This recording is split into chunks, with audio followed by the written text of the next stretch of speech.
আনভির জামাকাপড় নিয়ে ওয়াশরুমে চলে যাওয়ার পরে মামি খাটে এসে বসল আমার পাশে। আমার গালে হাত স্পর্শ করে জিজ্ঞেস করল, এখন শরীর কেমন তোর? ভালো। আচ্ছা, কাল তোর কি হয়েছিল যে এভাবে ছাদে ছন্নছাড়া হয়ে ভিজছিলি? তোকে অজ্ঞান হতে দেখে রীতিমতো ভয় পেয়ে গিয়েছিলাম আমরা। আমি এ কথার কোনো উত্তর দিলাম না। মামিকে এবার জিজ্ঞেস করলাম, আনভির হঠাৎ এখানে আসলেন যে? তোর এই অবস্থা দেখে আমরা ভেবেছিলাম যে ব্যাপারটা আনভিরকে জানানো উচিত, তাই ওকে ফোন দিয়ে জানিয়ে দেই তোর এই অবস্থাটা। তোর মামাও তখন ডাক্তার ডেকে আনলো। তোর জ্ঞান ফিরছিল না, এ বিষয়টা আতঙ্ক করে দিয়েছিল আমাদের। পরে ডাক্তার বললেন স্ট্রেসের কারণে নাকি তোর এমন হয়েছে। রাতের মধ্যেই আনভির এসে পড়ল। তোর অবস্থার কথা শোনার পরও তখনই রওনা দিয়েছে ঢাকা থেকে। তারপর পুরোটা রাতই ও তোর সাথে ছিল, এক বিন্দুর জন্যেও এদিক সেদিক নড়েনি। আমি মামির প্রতিটা কথাই শুনেছি মনোযোগ দিয়ে। অদ্ভুত কারণে ওনার এসব বিষয়ে মোটেও আমায় ভাবিয়ে তুলল না। জানি না কেন, তবে আমার মধ্যে অনুভূতি জিনিসটা কেমন যেন বিলুপ্ত প্রায় হয়ে গিয়েছে। আনভির গোসল সেরে বাথরুম থেকে বেরিয়ে এলেন। শীতল কণ্ঠে বললেন, রেডি হয়ে নাও, ঢাকায় ফিরে যাচ্ছি আমরা। কেন?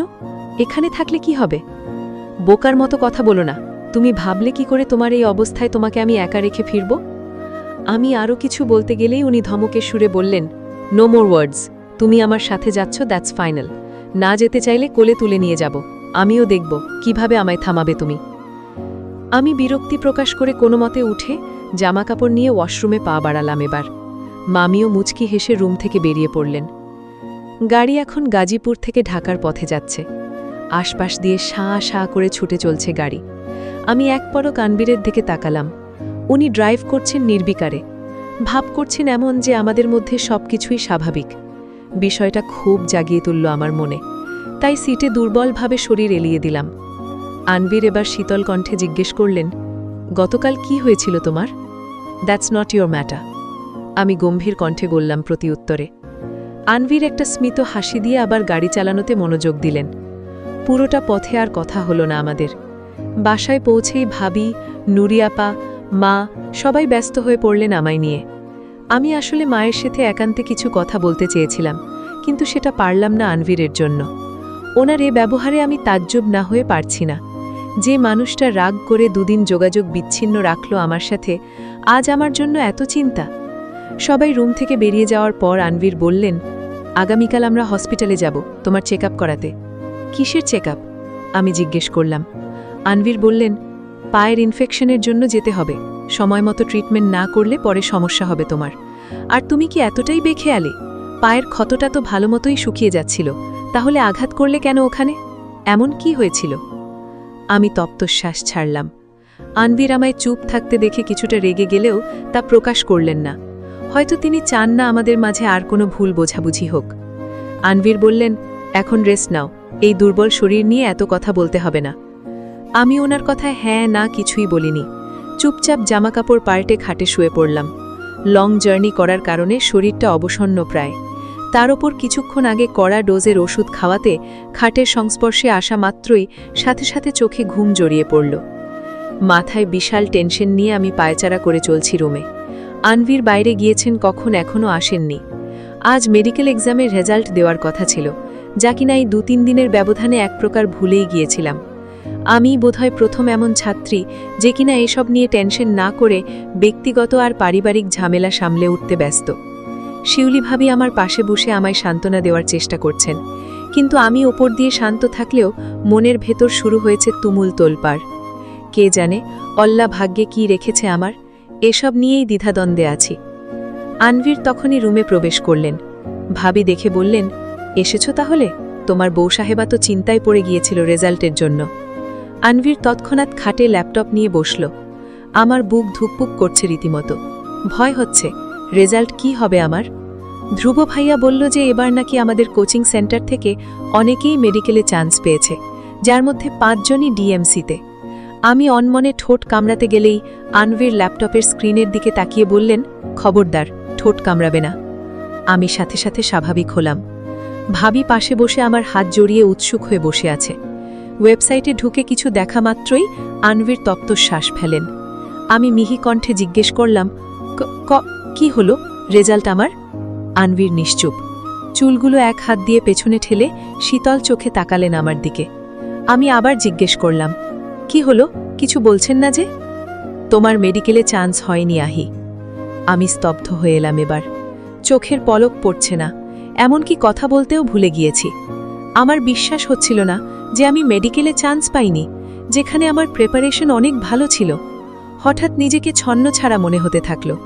চোখজোড়া আর্দ্র অনুভব করছি, হয়তো যে কোনো সময় টুপ করে জল গড়িয়ে পড়বে চোখ বেয়ে। সত্যি সত্যি মেডিকেলে চান্স পাইনি আমি যেন কথাটি কোনো ক্রমে বিশ্বাস করতে পারছিলাম না। তাছাড়া আনভীরের মুখভঙ্গি দেখেও মনে হচ্ছিল যে উনি বিষয়টা নিয়ে সিরিয়াস। আমার কথাগুলো কেমন যেন দলা পেকে আসছে। শ্বাস টেনে নিলাম বার কয়েকবার। কোনো মতে নিজেকে সামলে আমি পাথরের ন্যায় খাটে বসে রইলাম। শিউলি ভাবি অপ্রস্তুত কণ্ঠে বললেন, এত মন খারাপ করার কিছুই নেই আহি, হাল ছেড়ে দিও না। আল্লাহই হয়তো চাননি যে তোমার ভাগ্যটা ওই প্রান্তে যাক, হয়তো তিনি আরও ভালো কিছু রেখেছেন। আমি জানি ভাবি যা বলছেন সবটুকুই বলছেন আমায় সান্ত্বনা দেওয়ার জন্য।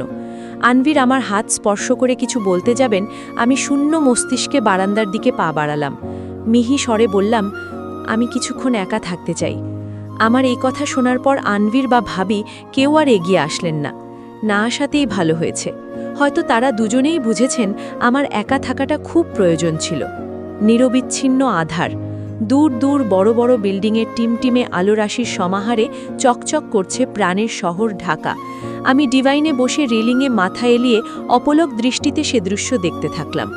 পার্থক্য শুধু একটাই, আগে আনন্দের সহিত দেখতাম, এখন দেখছি প্রাণহীনভাবে। আসলে আমার কান্নাগুলো কেমন যেন আটকে আসছে।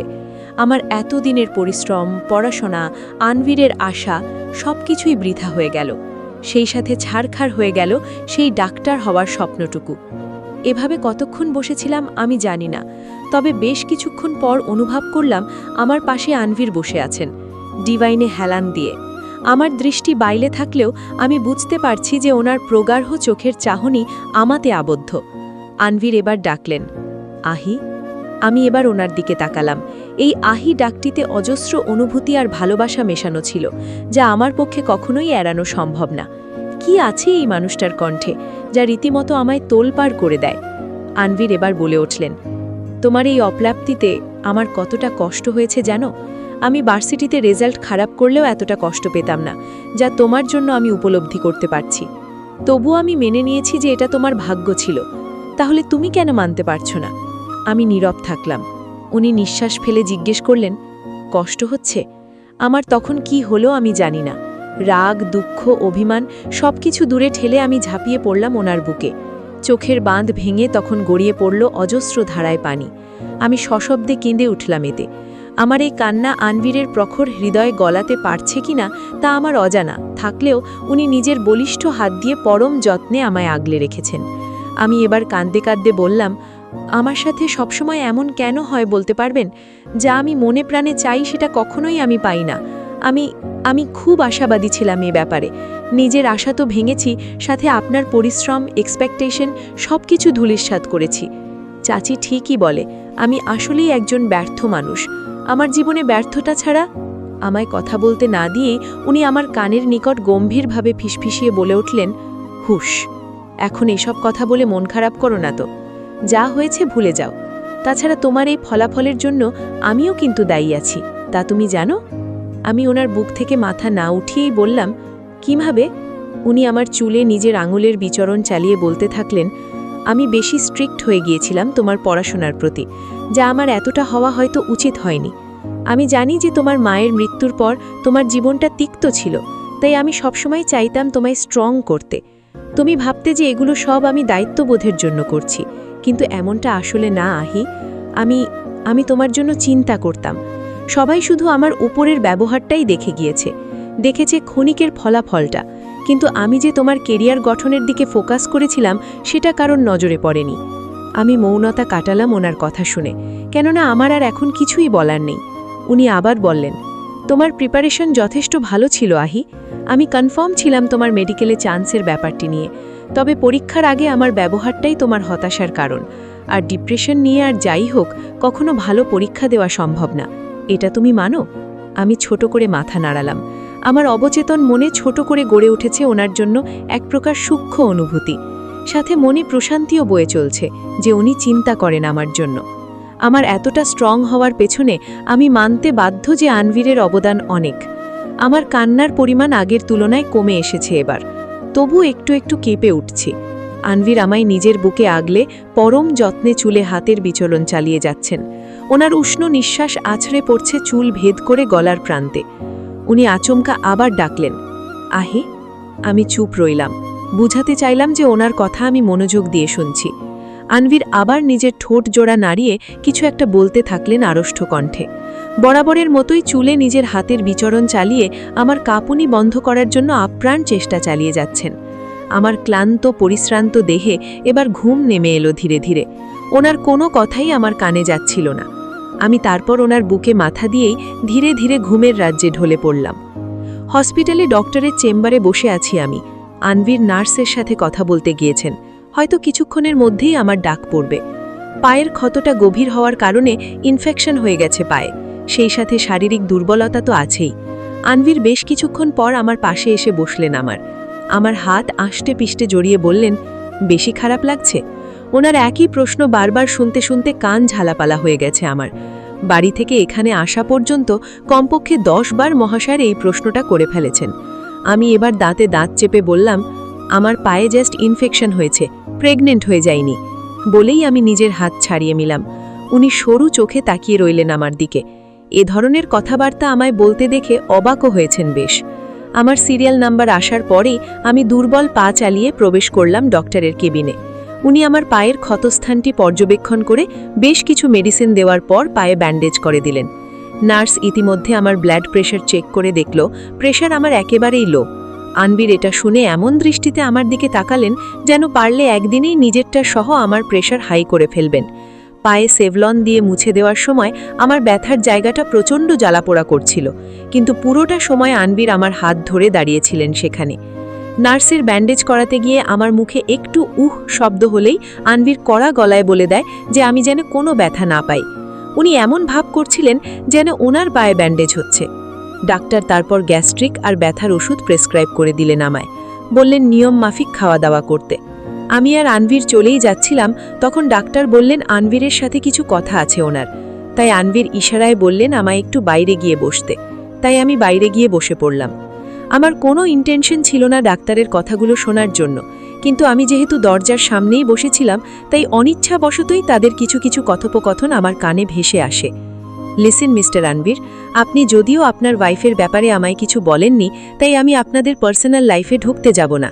তবে অ্যাজ এ ডক্টর হিসেবে আমি আপনাকে সাজেস্ট করব ওনাকে একজন ভালো সাইকিয়াট্রিস্ট দেখানোর জন্য। কেন? ওনার পায়ের ইনফেকশন ওনার দুর্বলতার কারণ না। মিস আহির মেন সমস্যা ঘুম নিয়মিত হয় না। সেটা হতে পারে হতাশা, টেনশন, উদ্রেকের জন্য। উনি কি কিছুদিন ডিপ্রেসড ছিলেন? হ্যাঁ, তবে গতকাল মেডিকেল রেজাল্ট বের হয়েছিল যেটাতে উনি চান্স পায়নি দেখে একটু বেশি হতাশ হয়েছে। আমি বলবো ওনাকে একজন ভালো সাইকিয়াট্রিস্ট দেখাতে, আর সবসময় ওনার সাথে থাকার চেষ্টা করবেন। ডাক্তার আরও কিছু বলছিলেন, কিন্তু নার্স তৎক্ষণাৎ আমায় অন্যদিকে বসতে বললেই আমি উঠে দাঁড়ালাম সেখান থেকে। বেশ কিছুক্ষণ পর আনভীরের সাথে আমি হসপিটাল থেকে বেরিয়ে এলাম। পথে উনি পুরোটা সময় গম্ভীর ছিলেন, এমনকি বাড়িতেও। এর মধ্যে বাড়িতে গিয়ে একটি সুসংবাদ পেয়ে গেলাম যে শিউলি ভাবি প্রেগনেন্ট। গত কিছুদিন যাবতই ওনার শরীরের কন্ডিশন একটু খারাপ ছিল। পরে আজরান ভাইয়া ভাবির জন্য প্রেগনেন্সি কিট আনতেই ভাবি টেস্ট করে দেখেন যে 2 দাগ উঠেছে। মা, বাবা, আজরান ভাইয়া সবার চোখমুখী চকচক করছিল খুশিতে। আমার অন্ধকারছন্ন মুখেও আনন্দের একটা প্রতিচ্ছবি ফুটে উঠল। অথচ সেই সময়েও আনভীর গম্ভীর। যেই ছেলে নিজের মায়ের পর ভাবিমণিকে সবচেয়ে সম্মান করে, সেই ছেলের এমন শীতল প্রতিক্রিয়া দেখে সবাই অবাক হয়ে গিয়েছিল। কিন্তু ভাবি এতে কোনোরূপ কোনো কষ্ট পেল না। বলে উঠল, আরে ও তো এমনই, নিজের খুশি ভালোবাসা কিছুই প্রকাশ করতে পারে না। কিন্তু আমার মনে সন্দেহের দানা বাঁধছে। এমন কি কথা হয়েছিল ডাক্তারের সাথে যে উনি এমন শান্ত হয়ে গেলেন?